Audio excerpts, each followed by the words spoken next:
Welcome to the Familyguide podcast presented by Movieguide. I'm Jeremy Carroll with Robbie Bear, CEO of Movieguide, and we're going to be talking about the horrors and triumphs of Halloween, if there are any, and a new movie from Angel Studios, After Death. So stick around.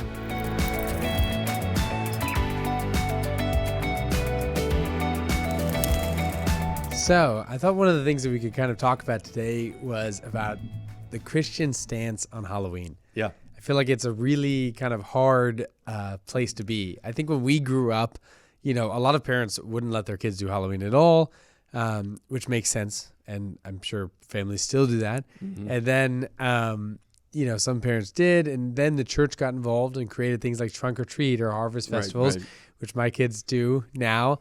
I do feel like it's one of those things where like you almost like secretly say that you do the trunk or treats or whatever because like other Christians will judge you on that. Yeah. But like the question is like, can it be redeemed? Because I do feel like in a way it's hard because of the fact that every child loves the fact that they can dress up like a fireman or like a police officer or like a, superhero or whatever. Mm-hmm. And to make that completely like off limits, it's almost like joy sucking in that way, which if it's immoral, it's okay to do that. Right. But maybe actually, could you just talk about what Halloween kind of was in the beginning? And I just wondered if we could talk about like, can it be redeemed as a Christian parent? Yeah. Is it okay? Well, apparently it started in the Celtic culture in like 1200 BC. They say it was to ring in the end of summer, and then people would burn bonfires and dress up in costume to ward off evil spirits. And wow, that's probably where they started. It does kind of have like a weird like spiritism to it, in there. And I think that is true. Like there is like, and you can see that actually.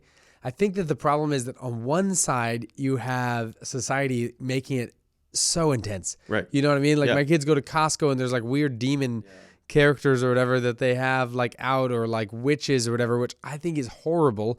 Freaks the heck out of my kids who are little, same. on it. But on the flip side, it is cool that these churches are now doing like the Trunk or Treat or like the Harvest Festival that they're doing to like bring families in to like get to do it in a safe environment where they're not going to be freaked out by weird stuff in sort of the church context. Yeah. I wondered, it was like, I think this is an interesting discussion about parents for our time of like, oh, is it still something to like, hey, let's not even do this at all because when you get to the core meaning of it, right, it's a bad thing. Right. Or is it like, hey, we're kind of redeeming it and we're making it like Harvest Festivals, Trunk or Treats. Yeah. We're doing the activities of like changing, getting to wear costumes and all that sort of stuff. Yeah. But like not focusing on the demonic side of it.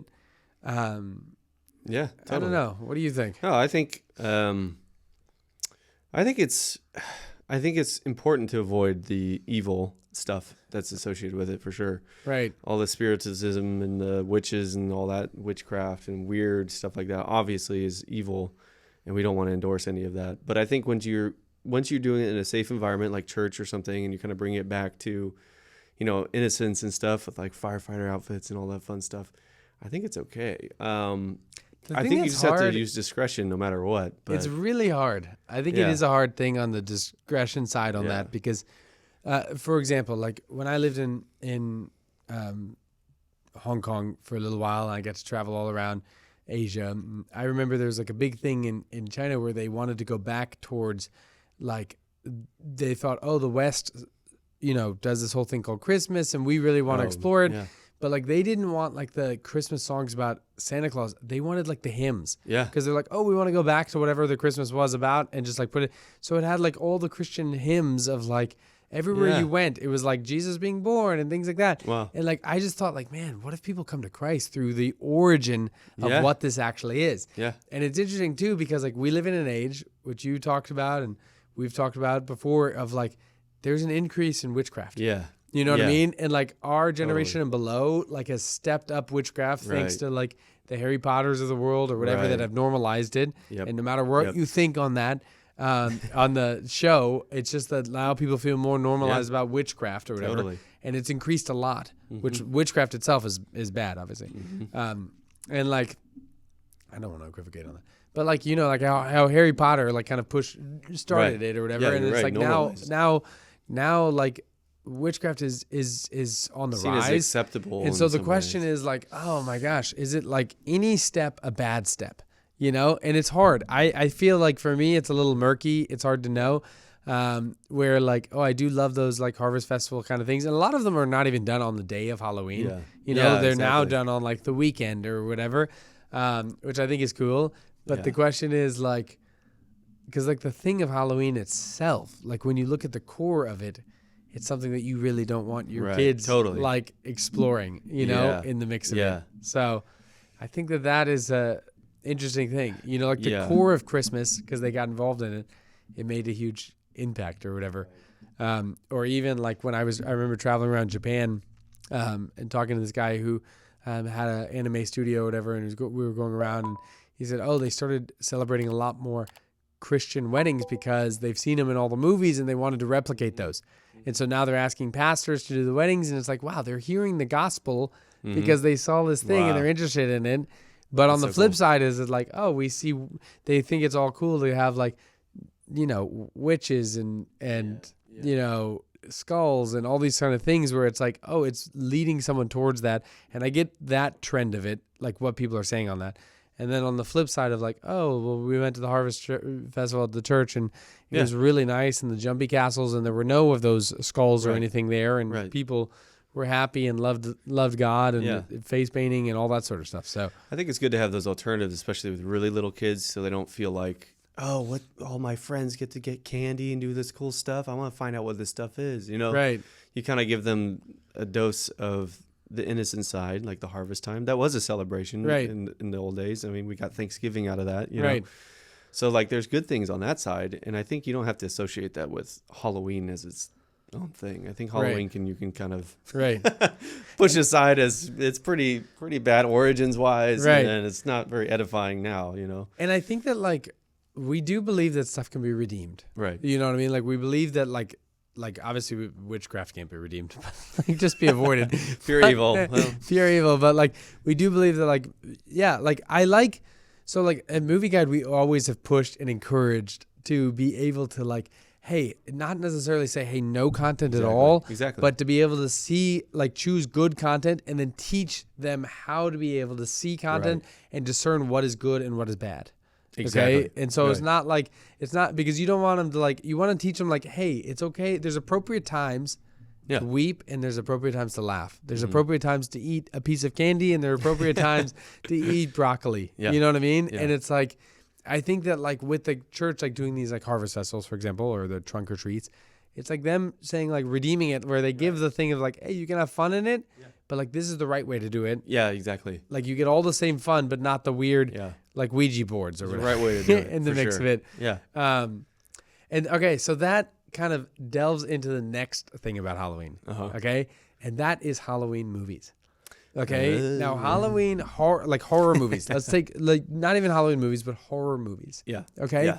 Now this is always a really interesting area of film because it's one of the areas in which like the supernatural is very easy to put in, right? In most Halloween, most scary movies have the supernatural involved. So it allows like sort of the presence of the supernatural, people to understand like, hey, we don't fight a war of flesh and blood. We fight a war of, you know, powers and principalities, that there are other forces in this world, you know? And I think that, you know, horror films have traditionally done a very good job of making it natural to slip in weird stuff. But like, I wonder on the flip side, like there's so much darkness in there. Is it never good on the horror side of the aisle, you know, because there have been Christian horror films. Yes, you know, you've been to some of those, you know, some novels too out there from like Ted Dekker and a few others, but yeah.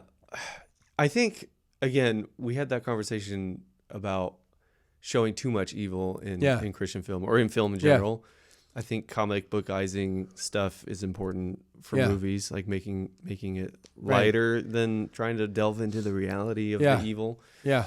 So I think you can have evil portrayed in a way that good's going to overcome it. Right. And there's a triumphant ending. where God is glorified. Like, right. I think we gave the first Conjuring movie an award because the good overcomes the evil in that. Yeah. I don't think all those in the series stuck to that, but there are definitely some movies out there that the good overcomes the evil in the end, which is great.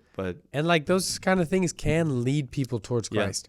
You know what I mean? Now the question, I guess, which you bring up, which is such a good point, is like, does it wallow in it? Yeah. You know what I mean? Is it like, is it wallowing in sin? Is it wallowing in the demonic? Mm-hmm. You know what I mean? Is it just like spending time, like glorifying it, wallowing in it? Then it's a no-go. Is it saying like, hey, there is demonic, there is evil, and it is horrible, but you need the but. But God can defeat it. Yeah. You know what I mean? Like the pastor comes in and defeats it. The priest comes in and defeats it. The Bible defeats it. The truth of God defeats evil. You know what I mean? And I think that probably is the fine line, because I think you can wallow in. And obviously there are horror films that are just plain evil. Right. Like the ones that they do where the extreme, I'm not saying all horror films. There are so many in a genre. There are probably a higher number of genre of bad movies.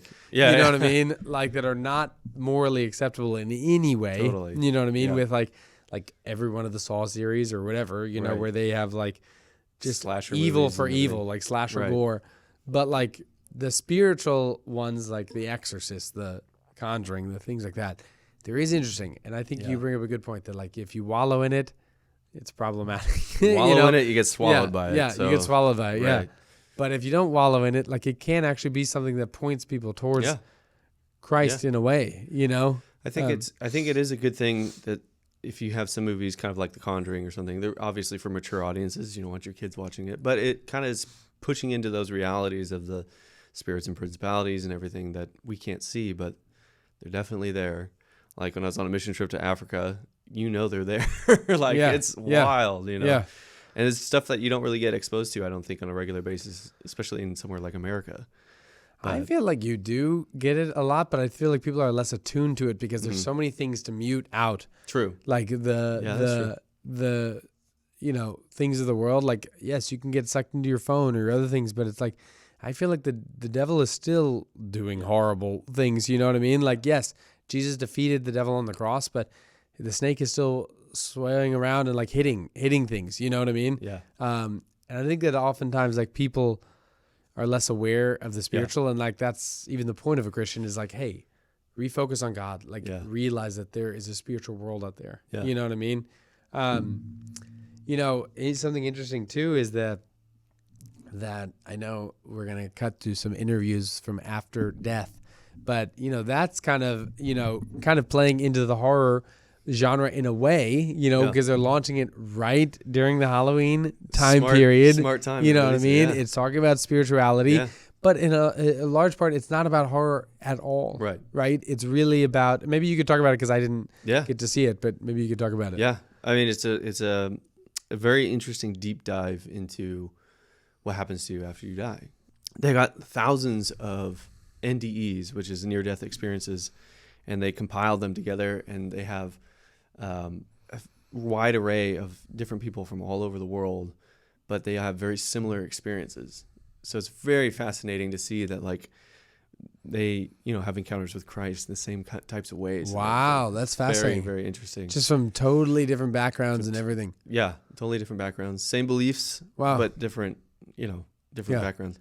However, they found that, like, I think they said in the movie it's like 25% go the other way. Wow. So they a lot of people have the experience of the horrors of going downstairs. Wow. But it's a fascinating documentary, super well produced, and it has a spirit of like hopefulness in it, which is really encouraging. It's so it kind of brings people towards. Right. It doesn't wallow in the darkness. Yeah, it doesn't wallow in the darkness, but it gives you hope that, like, hey, look, you can find a way to heaven. Right. You know, like the death stories are kind of like that's just on the surface, and then they talk about, you know, what happens after, and that's kind of the bulk of the movie. Right. The name of Jesus is the only thing that gets you there, right? Cling to the cross of Christ. And that's explicitly said in the movie, which is great. That's awesome. But so they don't wallow in the darkness in this movie, even though it's called After Death. Yeah. They make it kind of an interesting thing. And one of the people said that they felt alive and then more alive. Wow. Which is super cool. So. now I know we have a bunch of interviews with different people from it, right? Yeah. So Evie came back from maternity leave, and now she's going to do some of these interviews, and we have some of those excerpts right here.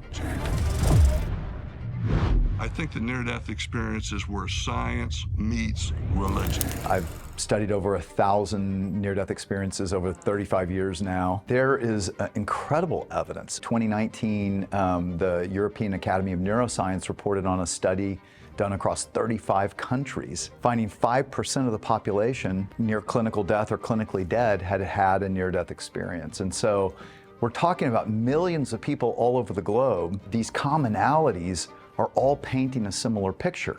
If you have 10 eyewitnesses who all say everything exactly the same, that's collusion. But if you have 10 people who say overlapping things from unique perspectives, that's the most incredible testimony.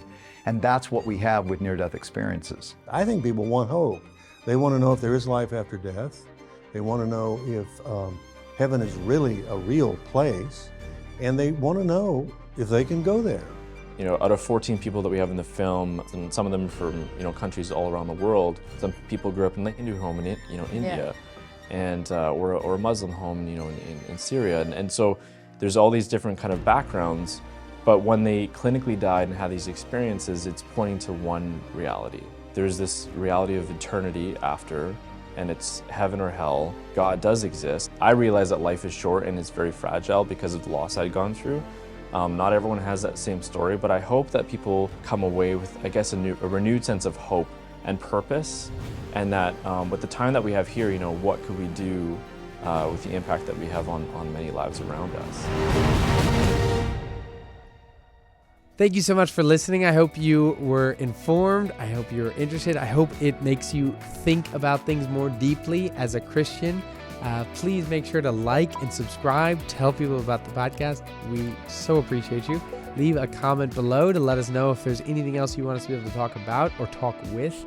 Thank you so much, and check us out at movieguide.org. If you enjoy videos that follow your values like ours and you want to help us continue, go to movieguide.org/donate, because we're actually a nonprofit. You may not know that, but we're working in Hollywood every day to help families have more choices that follows their values. And also subscribe right now.